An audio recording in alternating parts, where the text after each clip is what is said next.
தெருநாய்கள் வந்து இப்ப அதிகமா நெறைய பேர கடிக்குது அப்படின்ட்டு, தெருநாய்களே இல்லாத தமிழகத்த உருவாக்கணும் அப்படின்னு ஒரு நியூஸ் வந்து சொல்லியிருந்தாங்க. கவர்மெண்ட்லேருந்து ஒரு ஸ்கீம் மாதிரி சொல்லியிருந்தாங்க.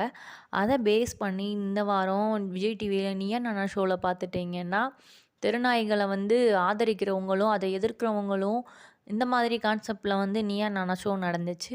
இதில பார்த்தீங்கன்னா, சில பேர் வந்து "நீயா அந்த தெருநாய்கள் வந்து இருக்கணும்" அப்படின்ட்டு சொல்றாங்க. அதுவும் ஒரு உயிர் தானே அப்படின்ட்டு. இன்னும் சில பேர் பார்த்துட்டீங்கன்னா, அது வந்து அதனால பாதிக்கப்படுறவங்க ஏழை மக்கள் தான். இத எப்படி நீங்க ஆதரிக்கலாம்? அந்த மாதிரி சொல்லியிருந்தாங்க. இதில வந்து படவா கோபி அவங்களையுமே கூப்ட்டுருந்தாங்க. படவா கோபி என்ன சொல்லியிருந்தாருன்னு பார்த்துட்டீங்கன்னா, "திருநாய்கள் இருக்க இடத்துக்கு நீங்க ஏன் போறீங்க? 9 மணிக்கு மேல நீங்க ஏன் போறீங்க?" அப்படின்ட்டு கேட்டிருந்தாரு. அதுக்கு கோபிநாத் பார்த்துட்டீங்கன்னா, "அப்புறம் 9 மணிக்கு எனக்கு வேலை இருக்கும். நான் எப்படி போகாம இருக்க முடியும்?" இந்த மாரி கேட்டிருந்தாங்க. இந்த மாரி நெறைய விஷயங்கள் வந்து பேசியிருந்தாரு படவா கோபி. இத வந்து நான் வந்து பேசினது தப்பு தான். என்னைய மன்னிச்சுடுங்க.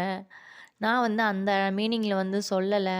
அப்படிங்கிற மாதிரி வந்து படபா கோபி வந்து எல்லாரும் முன்னாடி நியூஸ் சேனல்ல மன்னிப்பு கேட்டிருந்தாரு.